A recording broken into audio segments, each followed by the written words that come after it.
Hello viewers, welcome back to my channel. In this session we are going to start a very important subject, that is business law, or it is also known as mercantile law. So this subject is a part of your BCom course, MCom, CA, LLB, CS and all competitive exams relating to business, commerce and law. Man is a social being, right? He lives in a society where it is necessary for him to follow some rules and regulations. Some ethics needs to be followed, right? So, in case he does not follow any rules or regulations or violates them, then the law will interfere and he will be punished for the rules broken by him. We can punish anyone only because the law is existing in the country, right? Law frames certain rules and regulations and also has the authority to punish anyone if he violates those rules and regulations. Let us understand with a small example. If you are on road and do not stop when the traffic signal shows red light, then you have violated the rule and law has the authority to punish you. So you have to pay challan as a fine. Okay? Similarly, we have business law. There are countless business organizations existing in the world, right? So there has to be some law which can govern the business activities, right?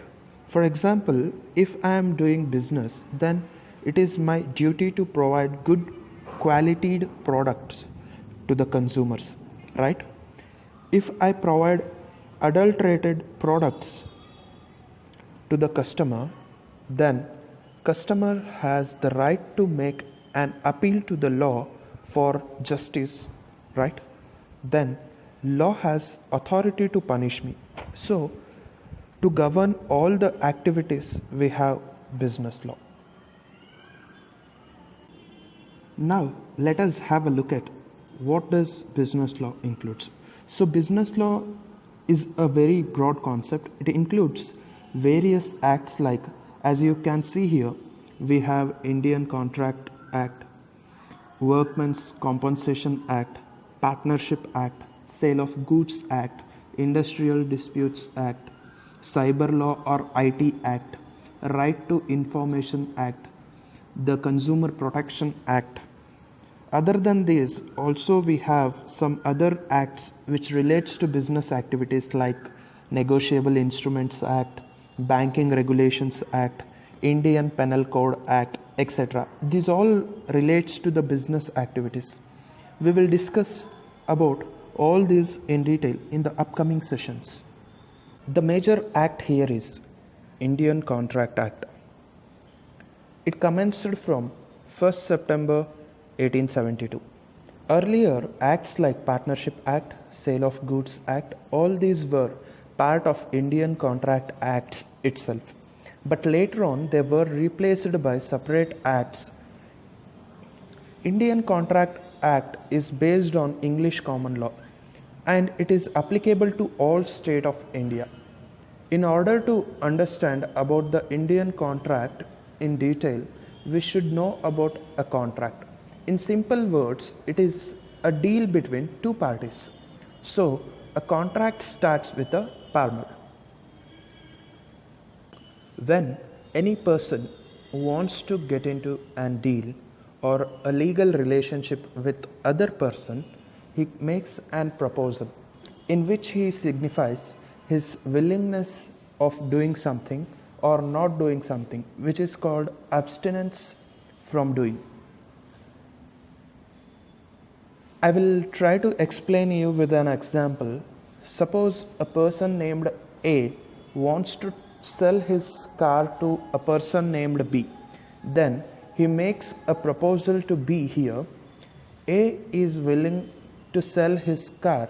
So this is an offer or proposal or a promise. Let us have a look at another example. Suppose Mr. X is going to file a case against me. I request him not to do so.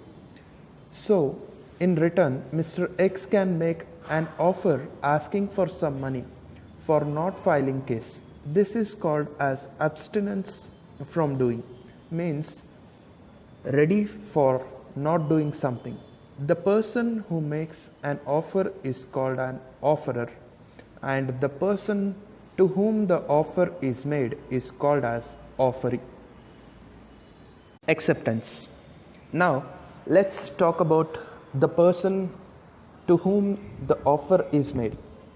If the person to whom the offer is made is ready to do what the offerer asks him to do, then it is said to be acceptance. For example, A made an offer to B for selling his car for rupees 2 lakh. If B is ready to pay rupees 2 lakh for that car, then it means B has accepted the offer. When the offer is accepted by the offeree, the agreement is formed. Here, both the parties are willing to enter into legal relationship. And if in case the offeree does not accept the offer, then agreement cannot be formed. So, offer plus acceptance is necessary to form an agreement. Now, once the agreement is formed, it can be converted into contract. So, there are many essential elements for an agreement to become a contract. The main element is it should be accepted by law, which we call as it should be enforceable by law. And an agreement will be enforceable by law only when all the terms in it are legal. An agreement should not include an illegal activity. For example, the agreement between A and B of buying and selling a car for money is legal. It can be enforceable by law. So, this can be formed as an contract. But if A and B get into agreement of buying and selling car in return of killing someone, then this contract cannot be formed because it has illegal aspect in it. So this will remain as agreement only. So agreement plus enforceable by law is called as contract. That is why it is very important to remember that all agreements cannot be contracts if they are not enforceable by law. But all contracts are agreements because a contract is formed after an agreement. Okay guys, so this was all about today. If you found it helpful, please hit the like button and also subscribe to the channel for upcoming videos. Thanks for watching.